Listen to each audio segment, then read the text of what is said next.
Hey everyone, this here's Aaron with the Canny Couple, and Julie's behind the camera. So, what's been going on? A lot of things, honestly, but a lot of little things. Stuff that, normally you might not be interested in seeing, so we didn't do any filming on.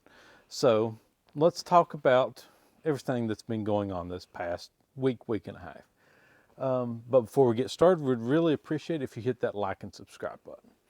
So we've been preparing for spring gardening, honestly. So we've cleaned out the beds, cleaned out the raised beds, cleaned out all of those, getting those ready and prepared for, planting, which Julia did today.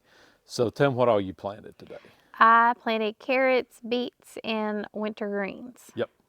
Kale, tatsoi, Landis winter, that Arcadia spinach, a couple of others. A lot of, cooler temp ones. Hopefully that will take off and get going before it gets too hot. So we worked on that pretty much. She got those planted. And then I carried down all of the green stalk ones. So some of these haven't been cleaned out yet. Got to get them cleaned out. The issue where we had them before, they were tipping over there. It wasn't flat enough. So we're moving them down here. So she's going to work on cleaning these out. And we had strawberries and some before, and actually some strawberries that are still alive here, like if you can see some of these. So that's why I had them separated into this bunch and this bunch here. We use this for our hot lettuce, our hot summer lettuces and things like that. Yeah, and also I brought up some soil to, put into things that needed some soil. So filled up about 6 5-gallon buckets full of that. Also, while I was off the other day, went through. You can sort of see the holes in the bottom. Sort of drilled holes in buckets. Julia had started on some of these before, and then I came through and finished the remaining ones. I think we had about 60. At least. Almost 60, I think, buckets that we drilled holes in like that. And that's so that the water doesn't stay in them and that we can, get those ready for tomatoes and peppers. Besides that, right down here at her feet, we did some root cuttings of some elderberry. And these are some that we did not plant. These came up either via seed off something we had planted and birds put them out over there, or just some wild ones from somewhere else. So we're trying some root cuttings on these. We got 2 of these going in the containers like that. Yep. And we're trying to see what method's going to work best, which are going to take off. We also have some in water. Yes, so we also did some in water. So I've seen people say, oh, I just stick them in dirt and 40% live. Or I've seen some people say, I do them via the water method. So we said, let's try a little bit of each. We've got more we can take cuttings from. So if some of these don't make it for some reason, we can try it again, if one method is better than the other. Yeah, this was a really good test. And these were not anything planted. They weren't there 6 years ago. Right.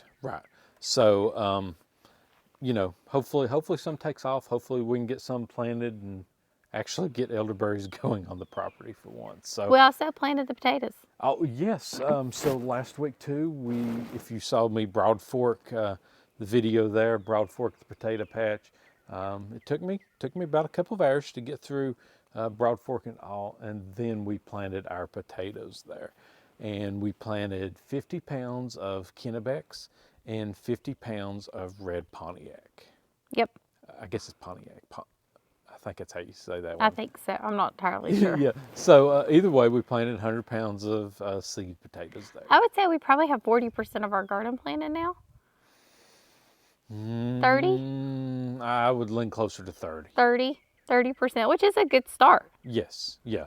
So this time of year, probably another month from now, we'll be starting, other things. We'll be almost past our frost date or something. So yeah, our frost date's April the 19th.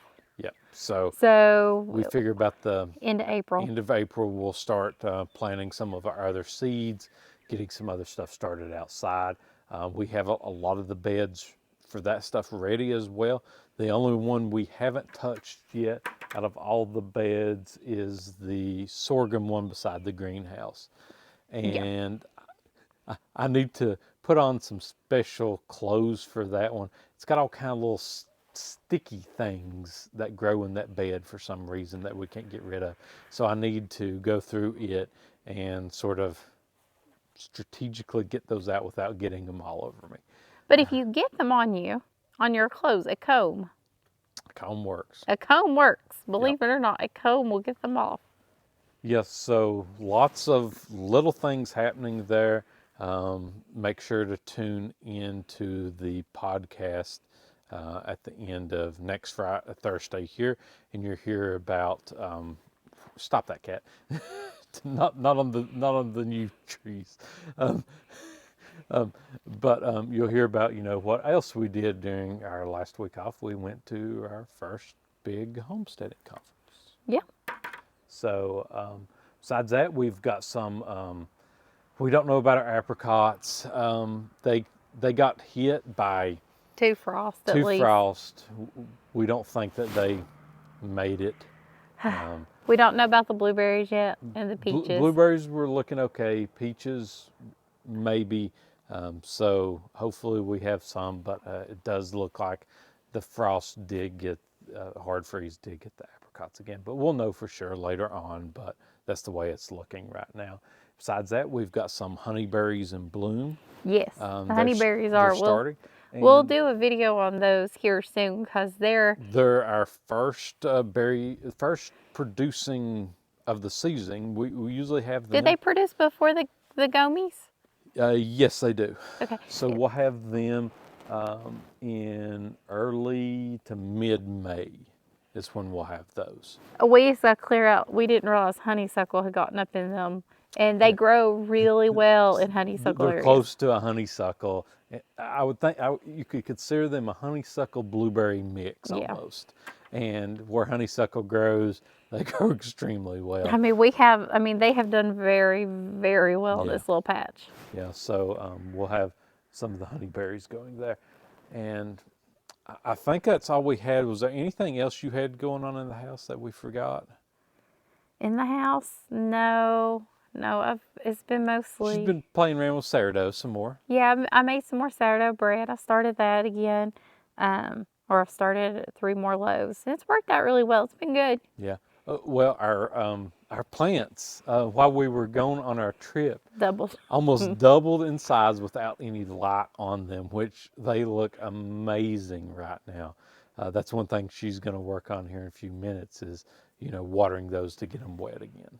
Yeah, the broccoli actually are ready to be hardened off to go into the ground. So those beds are ready. They just need to be a little fertilized. And we have some horseradish that's popped up. The horseradish. Our garlic's looking amazing this year.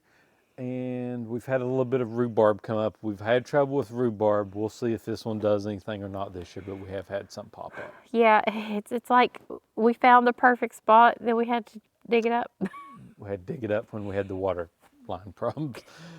So we'll see what these do. But, if you've got any tips on rhubarb, we'd really appreciate some of that. That's one of the things we've had the hardest trouble with is rhubarb. Well, when we first planted it, we put it all in next to straight sun. But when we start planting it in places that get more shade, we started having a lot more success. But we had a water pump go out in our well.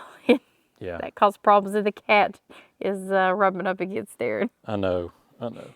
Okay.